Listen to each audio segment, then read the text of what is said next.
All right, welcome back. This time we're going to talk about the R in GRC, which is the risk or risk management. So I just want you to know that a lot of times organizations would have a dedicated team that will be in charge of the overall risks of the organizations. You might be a part of that team. You might not be a part of that team because it will actually depend on how complex the organization is. But nevertheless, you have to make sure that you know the risk management process, you know the concepts related to risks, because they are very, very important when you want to break into cybersecurity. But this time, we're going to be coming from a security GRC perspective, not the overall organization risks. Okay? So yeah, just keep that in mind. So again, we have here the concepts that are actually related to risk management process. And there are just information here that will be more important than the others. I will let you know, but basically you will have to know these concepts because again, they're very, very important. So you have on the screen risk management process. This will be the basic risk management process. Some organizations would throw in a step or two. It doesn't really matter, but this is the standard or basic process. So first we have risk identification, and then we have risk assessment, now risk response, and then risk monitoring. So when we say we identify our risks, we are going to focus on identifying cyber risks or IT risks, or even just security risks in general. That would be the risks that would impact our information and information systems. Now first we have to identify our assets, because we don't know what we need to protect if we don't know what we have. So again, after you identify the assets, now you identify the threats, because the threats would have a big impact when it comes to calculating our risks. Risks would be, as you can see here in the formula, that would be threats times vulnerabilities times impact. Now threats are something that we cannot control. So please remember that. You can't control them. Let's say the hackers, or let's say natural disasters. You have hurricanes, you have earthquakes, fire. You can't control those things.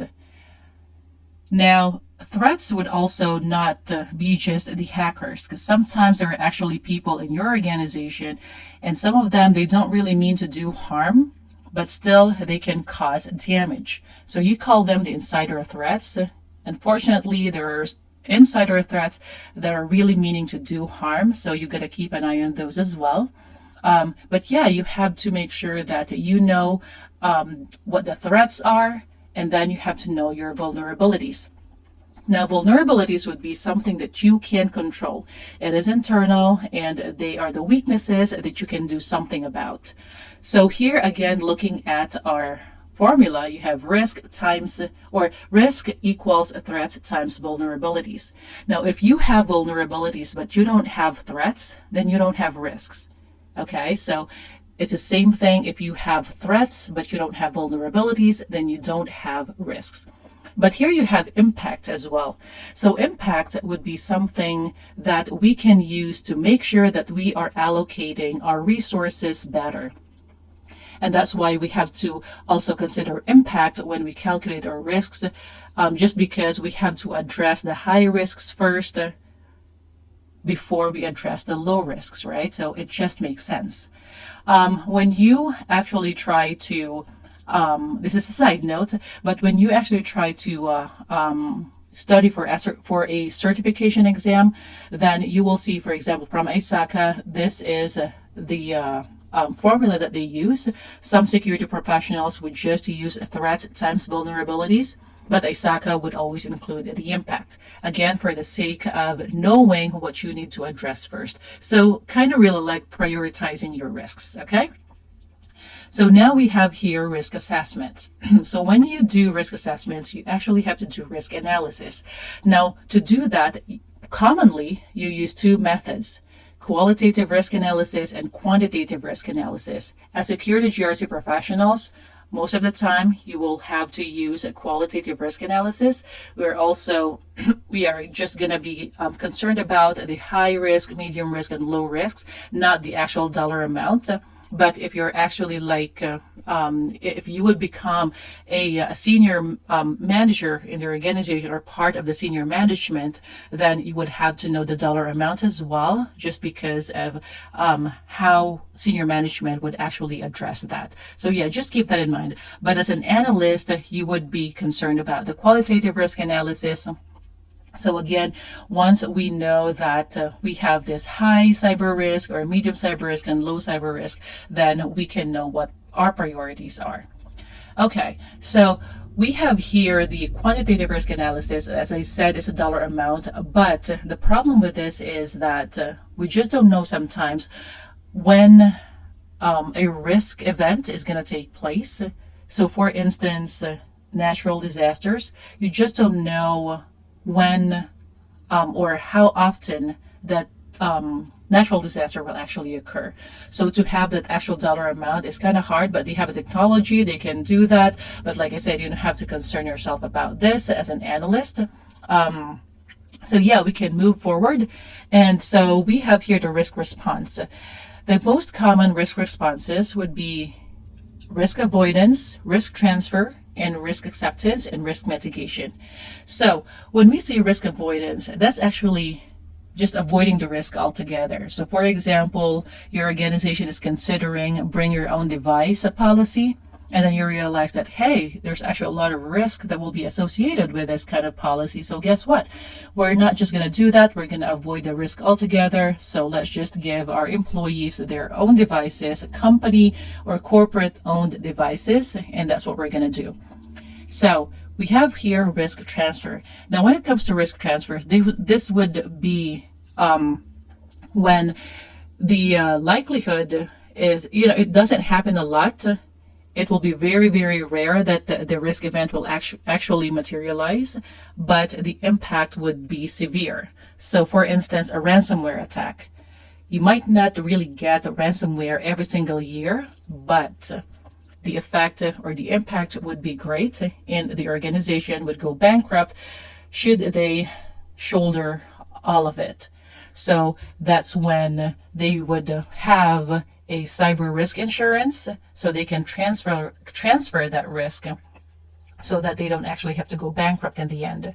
So again, risk transfer would be the best risk response if it doesn't happen a lot, but it will have a big impact.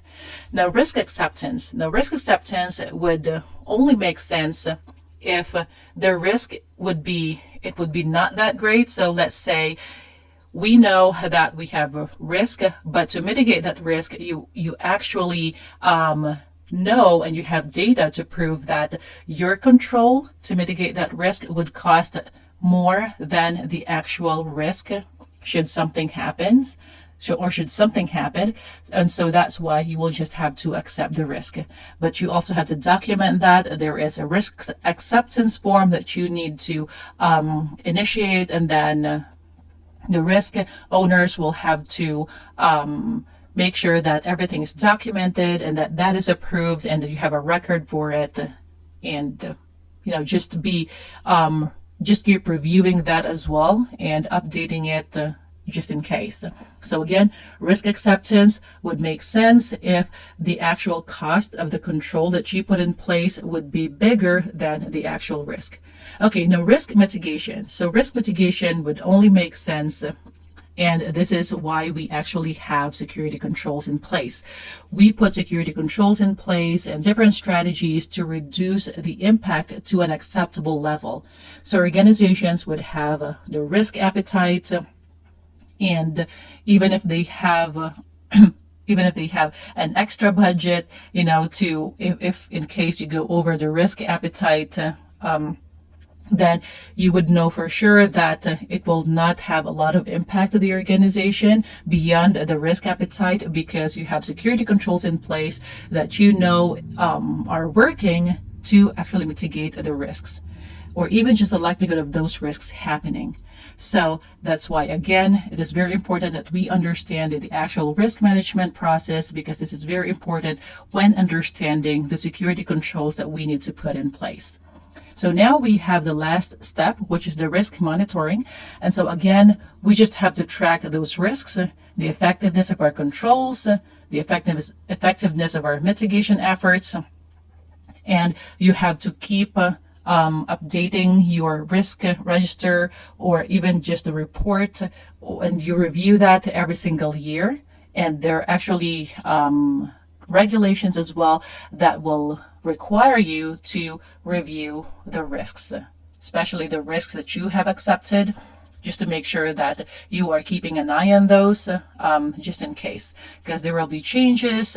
And so you have to make sure that you are actually keeping track of everything. So now I have here a resource, which is the NIST Risk Management Framework. It is actually the 800-37 special publication. So the name here is pretty long, but it is commonly used as, or commonly called as, Risk Management Framework. So when you hear NIST RMF, that means NIST Risk Management Framework, and a lot of organizations would use this when it comes to actually following a framework to address the risks within the organization. So yeah, I hope this helps. And again, just make sure that you know this process, you understand it. It's very, very, very important.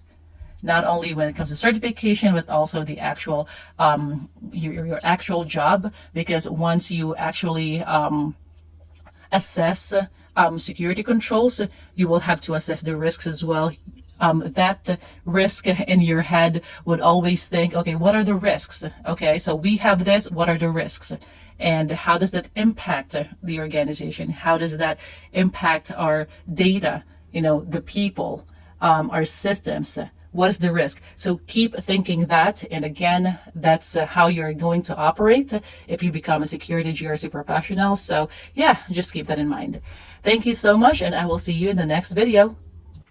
Hello again, and before moving into the next lesson, which is the compliance aspect of GRC, I thought I would first give a sub-lesson on risk, which is here we have on the slide, cybersecurity risk assessment. So I mentioned in a previous video that as cybersecurity GRC professionals, we would be concerned about qualitative risk, and that would be the high, medium, or low risk, so to speak. So here we have the formula for risk. Again, we have threats, vulnerabilities times impact. So I have here the formula for level of risk. Again, high, medium, or low equals likelihood times impact. Now you might be wondering if I'm giving you a different formula that is actually opposing or contradicting the first formula. Well, the answer is no.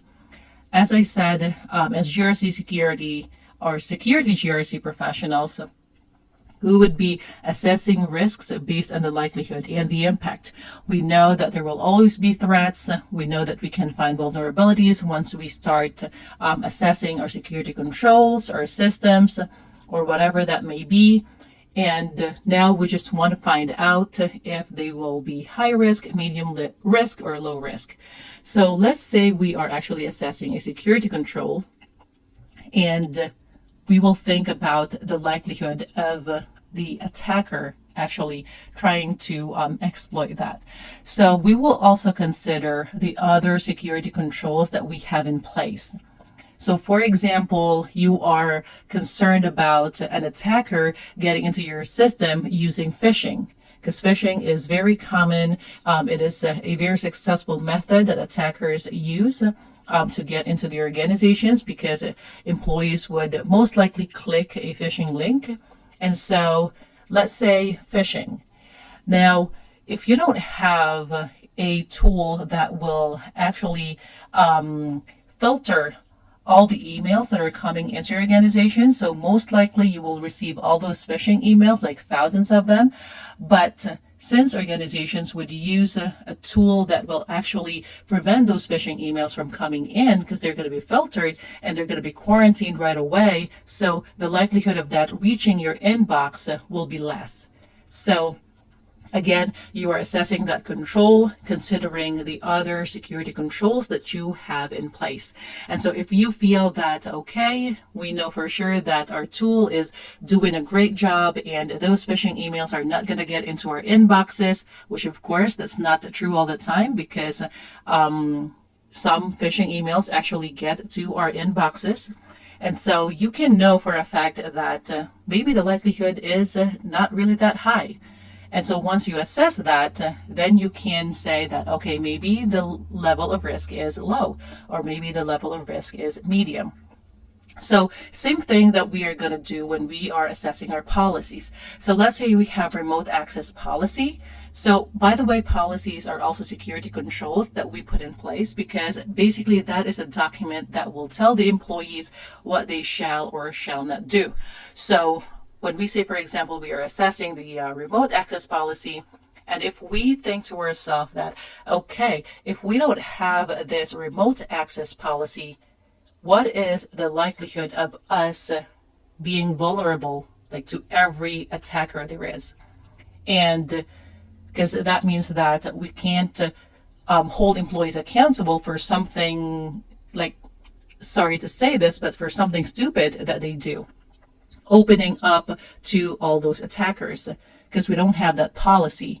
We don't have policy that will say that, okay, you have to put this control in place so that we can actually protect ourselves. And again, if we don't have that, then what is the likelihood of us really getting the target of those attackers? What is the likelihood of what's the impact of that if we don't have that policy? So we can say, for example, that, okay, we have this policy, and in that policy we are actually stating everything that we need to do in order to have a secure remote access for everyone accessing our internal systems, our data, and all that. And so we can say for sure that, okay, the level of risk is low because the attackers cannot get into our systems and our data because of the control that we have. But if we don't have that policy in place, then maybe that is a high risk, only because, again, you cannot hold anyone accountable. You cannot tell anyone what they should do, only because you don't have that policy. So as security GRC professionals, you will be assessing security controls. You'll be assessing compliance with the policies. So basically, those are the things that you would have to keep in mind. Again, the level of risk would be the likelihood times impact. And you have to decide that for yourself. You have to do your research. You have to make sure that you are also actually considering what the process owners would tell you. And you have to make sure that you actually get their input so that you know for sure how you will put or how you want to categorize that risk, whether that's high, medium, or low. So yeah, I hope that makes sense. And yeah, I will see you in the next video.